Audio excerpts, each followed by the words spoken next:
Hello guys, আপনারা দেখতে পাচ্ছেন একটি নদী। এটি হচ্ছে যমুনেশ্বরী নদী। এটি একটি শাখা নদী। এই নদীর ওপারেই ওই পাশে আছে হচ্ছে এটির মেইন শাখা। এই নদীতে সবসময় পানি থাকে না, শুধুমাত্র বর্ষাকালেই যখন বড় নদীটি পানিতে ভরে ওঠে তারপরে এই নদীতে পানি আসে। তো আপনারা দেখতেছেন নদীতে পানি অনেক বেড়েছে এবং বাড়তে আছে। এই দেখেন প্রায় উপরে ওঠার কাছাকাছি পানি। যদি আর একটু বাড়ে তাহলে উপরে এই জমিগুলোতে পানি উঠে যাবে। যেরকম পানি বাড়তেছে এরকম যদি বাড়তে থাকে তাহলে আশা করা যায় আর 1-2 দিনের মধ্যে উপরে উঠবে। এই তো দেখতে পাচ্ছেন এগুলো ইউক্যালিপটাস গাছ, আমাদের বাগান। এই তো আমাদের এগুলো জমির ধার দিয়ে নদীর উপর দিয়ে লাগানো আছে। বৈকালবেলা প্রাকৃতিক দৃশ্যগুলো দেখতে আসলেই মনোমুগ্ধকর। আসলাম নদী দেখতে, যে দেখি নদীর পানির কী অবস্থা। ভাবলাম যে আপনাদের সঙ্গেও শেয়ার করি, মূলত এই কারণে ভিডিওটি করা।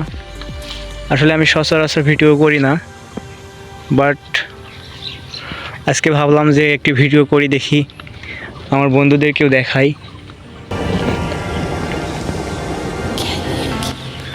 আপনারা দেখতে পাচ্ছেন এই যে মাঝখানে চরের ওই পাশেই মূলত মেইন যমুনেশ্বরী নদী।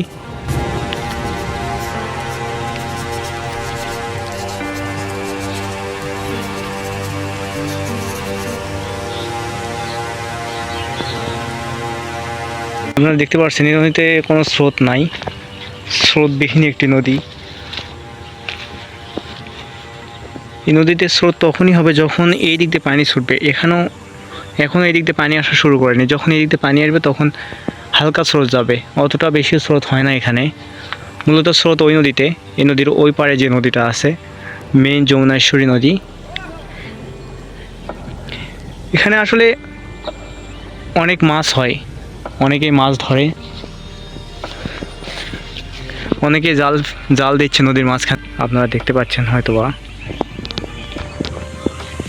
আমি যদি আপনাদেরকে দেখাই তাহলে বুঝতে পারবেন। নদীর ধারে জাল নিয়ে এসে রাখছে, জাল দিবে জেলেরা। আসলে এখানে জেলেরা কমই মাছ ধরে, এই নদীতে খুব কম ধরে জেলেরা।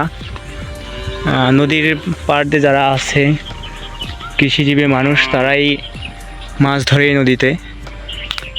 এই বর্ষাকালে তাদের প্রচুর মাছ খাওয়া হয় নদীর ধারে মানুষদের। যারা সারা বছর মাছ কিনতে পারে না তারাও মাছ খায় এই বর্ষাকালে। এই যে আপনারা দেখতে পাচ্ছেন জাল নিয়ে এসে রাখছে। এই জালগুলোকে নাকি শয়তান জাল বলে ডাকে, নাকি যেন বলে, এরকমই শুনছিলাম যে শয়তান জাল নাকি। তো নদীর পাড়ে নিয়ে এসে রাখছে, নদীতে জাল দিবে, সন্ধ্যাবেলায় দিয়ে রাখবে, সকালবেলা জাল উঠাবে। তো এটি করে দেখা যায় যে অনেকটাই মাছ ধরে জালে।